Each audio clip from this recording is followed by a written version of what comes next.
Yeah. Ei.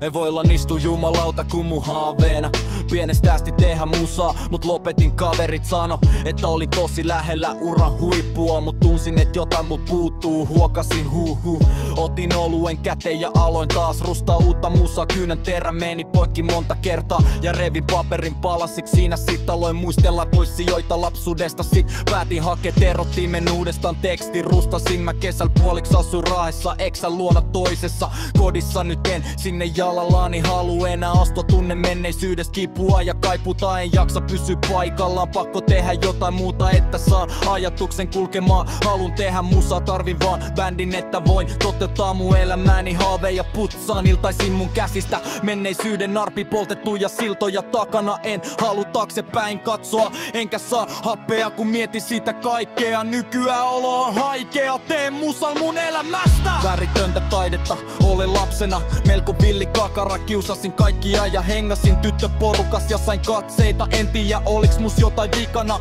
olin erilainen lapsi, kateellinen mun pikkuproidille, kun sil oli sentä kavereita. Olin niinku se varjo, jota kuka ei huomaa auringon paisteessa. Iltasin kannoin sitä kipua, oli varavaihtoehto siinä porukas. Mulla on talven kylmä, mut ei kesälläkään lämmennyt kylmyydestä mun sydän milloinkaan. Onko mä näin tylsä, mietin iltasin paljonkin kaikkea synkkää, mitä pahaa itselleeni voisin vielä tehdä. Olin jo lähellä tehdä sen tyymän päätöksen, kunnes aloin miettiä mitä mun pikkuproidi siitä ajattelis, kun oli sille aina se esikuva, joka piti sen puolia. En kehannut työntää jalkojeni alta tuolia, ei ois kaunis näky pikkuveljen silmille, että sen elämänsä sankari sen eessä roikkuu narun jatkeena. Ei se varmaan siitä ois parantunut, koska oisko se ikinä antanut itselleensä sitä anteeksi. Saatana, nyt mietin sitä kaikkea, en saa happea kun mietin sitä kaikkea, jonka takia en pysty nukkumaan. Miten voinkaan olla näin tyhmä, et kelasin ees jotain tollasta, kunnes aloin vättää alkoholia kurkusta alas, ettei tarvis avautua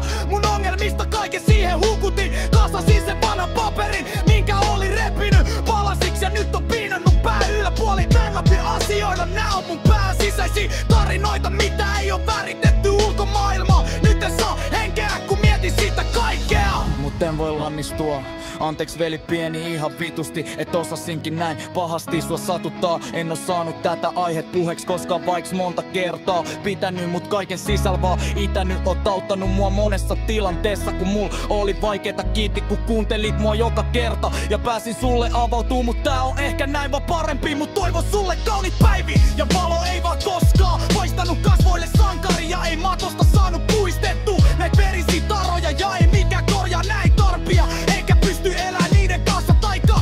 Tän painavan taaka nyt kynttilät koristaa mun hautapaikkaa. Toivon että tuut kuuntelee mun puolesta vanhaa räppiä, opettelisit mulle räppää ja kirjoittaa runoja. Mä kuuntelen niin täältä pilven reunalta on ylpesu jokaisesta päätöksestä ja teosta. Köysi liian kireä mun kaulalla. En saa happea kun mietin näitä asioita vielä pilven reunalla. Hyvä matkaa rakas veli, oot ollut aina mun sankari pienestä pitäen käsistä toisia. Mut nyt oli mun aika maailmasta irtautua, oot silti yhä tärkeä. Nyt tähtenä elämän enkeli tarinan kertoja sun vierellä kulkee turvamassa sun matkaa. Oot rakas vaikka tuskin sitä koskaan sanoinkaan.